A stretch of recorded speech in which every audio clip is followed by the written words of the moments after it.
तीन लगातार पूर्णांकों का योग 51 है।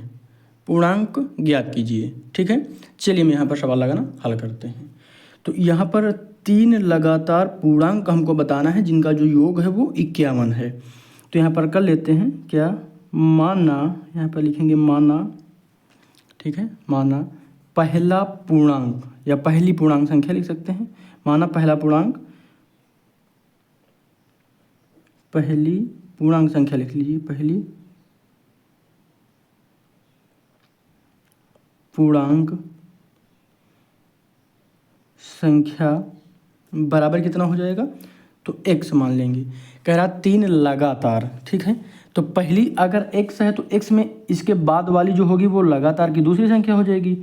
तब दूसरी, यहाँ पे लिख लीजिएगा, दूसरी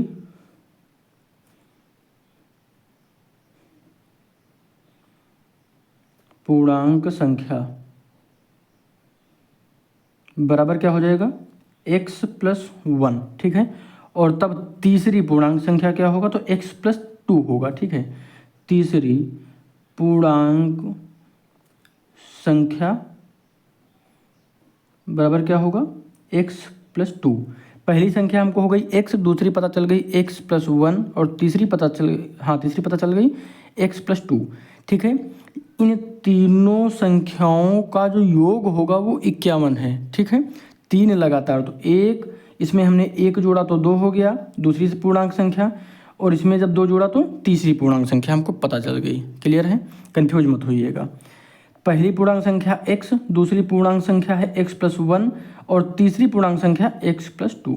अब इन तीनों को जोड़ लेंगे तो 51 मिल जाएगा, ठीक है। यहाँ पर क्या हो जाएगा, x प्लस, पहली संख्या हमने जोड़ी, दूसरी है ये x प्लस 1 प्लस तीसरी है x प्लस 2, x प्लस 2 बराबर 51, ठीक है।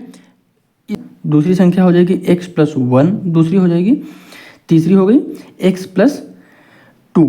इनका जो योग है वो 51 है। अब कर लेते हैं 1, 2 और 3, इनको जब जोड़ेंगे तो क्या हो जाएगा, 3x, ठीक है। अगर यहाँ पर गुणा का निशान होता तो x की पावर 3 करते, जैसे यहाँ पर अगर हम लिख कर दिखाएं तो x गुणे x होता, गुणा का निशान होता तो यहाँ पर x की पावर 3 हो जाता, क्योंकि गुणा में घातें जुड़ती हैं, लेकिन यहाँ पर घातें नहीं जुड़ेंगी। तो 1, 2 और 3, तो यहाँ पर जुड़कर क्या हो जाएगा, 3x, ठीक है, प्लस 1 और 2 जुड़कर कितना हो जाएगा, 3 बराबर कितना, 51, कितना, 51, ठीक।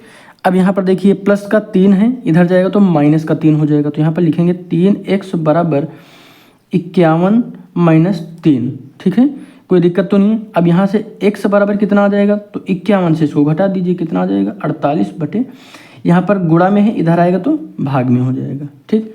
अब यहाँ पर क्या करेंगे, तो यहाँ पर इसको हम क्या करते हैं, भाग कर देते हैं।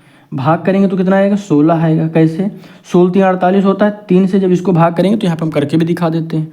3 से जब हम भाग करेंगे 48 को तो क्या हो जाएगा, एक बार में 3 आएगा, एक बचेगा, 8 हो जाएगा, फिर तिरछन 18, पूरा कट गया, कितना आ गया, 16। तो ये हमारा x बराबर 16 आ गया। तो x का मान अगर 16 आया तो x किसका क्या था, पहली पूर्णांक संख्या क्या हो गई, 16। अब दूसरी में x का मान रख दीजिए, तो 16 प्लस 1 बराबर कितना हो जाएगा, 17। अब इसमें भी रख दीजिए, तीसरी जो पूर्णांक संख्या में x का मान रखेंगे तो 16 प्लस 2 बराबर कितना हो जाएगा, तो 18 हो जाएगा। तो 16, 17 और 18 ये हमारी क्या हो जाएंगी, तो ये हमारी तीन लगातार पूर्णांक संख्याएं हो जाएंगी। इनको जब जोड़ेंगे तो हमारे पास कितना आएगा, 51 आएगा, ठीक है। बहुत आसान से सवाल है, कभी कोई दिक्कत इस तरीके के सवालों में नहीं होगी।